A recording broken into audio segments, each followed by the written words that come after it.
تعالوا نعمل وصفة معجنات حلوة قوي، طرية وهشة ولذيذة، وينفع تحشوها بأي حشوة انتوا حابينها. ممكن جبنة او عجوة او لحمة مفرومة او صدور دجاج، اي حاجة انتوا حابينها. بس قبل ما نبتدي الفيديو، لو اول مرة تشوفوني انا غاية، ما تنسوش تشتركوا في القناة ولايك وشير لو عجبكم الفيديو. ويلا نسمي الله ونصلي على الرسول عليه افضل الصلاة والسلام. وتعالوا نشوف عملنا الفطاير الجميلة دي ازاي. اول حاجة انا عندي الدقيق نخلاه كويس، ده كان حوالي كيلو وكوبايتين. بعد كده هحط لبن بودرة 3 معالق كبار لبن بودرة، بيدي طعم حلو قوي للفطاير. وبعد كده هحط 3 معالق سكر كبار، وحطيت معلقة خميرة كبيرة، احنا عشان في الحر انا حطيت معلقة واحدة بس.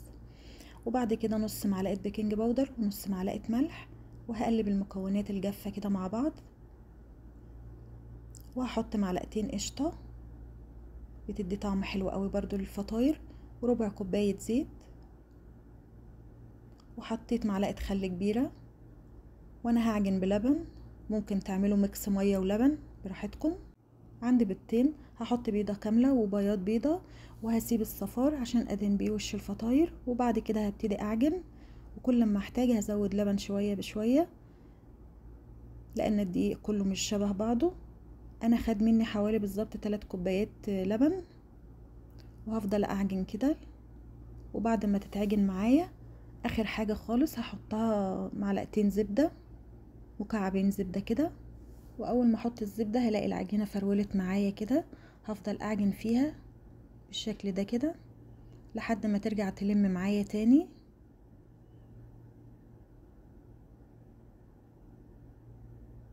شايفين شكلها لمت اهيت، هفضل اعجن فيها برضو شوية كمان.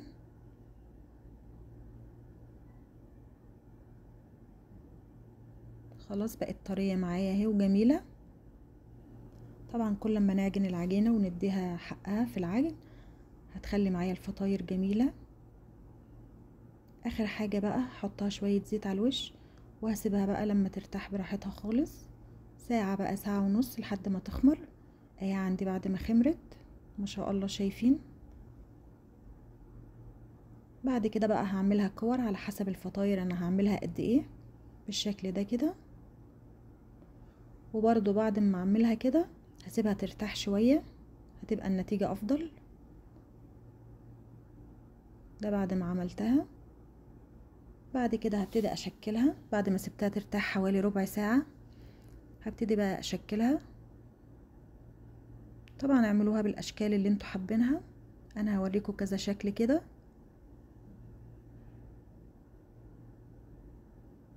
هفرد كده بالشكل ده، وهحط جبنة شيدر، ممكن تحطوا اي حاجة انتوا حابينها براحتكم.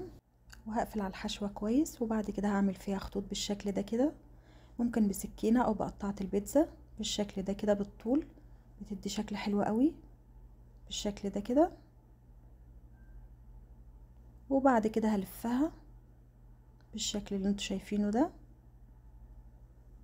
وبعد كده بقى في صينية وهسيبهم يرتاحوا شوية.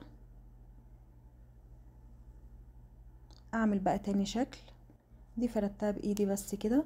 وبعد كده هحط بقى الحشوة اللي انتوا حابينها، انا حطيت جبنة وفلفل، وهقفلها اي قفل عشوائي كده بالشكل ده، وهضغط عليها كده ضغطتين، وهتبقى معايا شبه القرص كده بس منفوخة شوية. ده تالت شكل. شايفين العجينة ما شاء الله بتتفرد معايا بكل سهولة. دي انا هحشيها بالعجوة. بعد ما افردها هحط العجوة كده، وهقفل كده بالشكل ده، وهبتدي برضو اعمل فيها خطوط كده، بس انا موسعة هنا الخطوط شوية. وبعد كده هبتدي الفها، ودي هاخدها من النص اعملها بعوجة كده. دي بقى هحشيها جبنة وهلف كده، بس انا كنت دهنة دي زبدة، وهضغط عليها كده وشلت الاطراف بتاعتها اللي مش مظبوطة دي. وبعد كده بقى هدهن وشهم اللي هي الصفار البيضة اللي انا كنت سايباها، حطيت عليها شوية لبن وشوية نسكافيه صغيرين خالص عشان طعم البيض ما يبانش. وبعد كده بقى هدهن الوش، وانا بحب حبة البركة في المعجنات قوي، فبحط على وشهم حبة البركة. وده طبعا بعد ما سبت ارتاحهم خالص بعد التشكيل، يعني انا سبتهم بعد التشكيل من ربع ساعة لنص ساعة براحتكم. ولو انتوا حابينها تبقى نافشة عن كده يعني اكتر تسيبوها ازيد. وهحط حبة البركة برضو، هحط شوية سمسم. شايفين ده بعد ما خمرت تاني بعد التشكيل. وهدهن برضو وشها وهدخلها الفرن على درجة حرارة 200.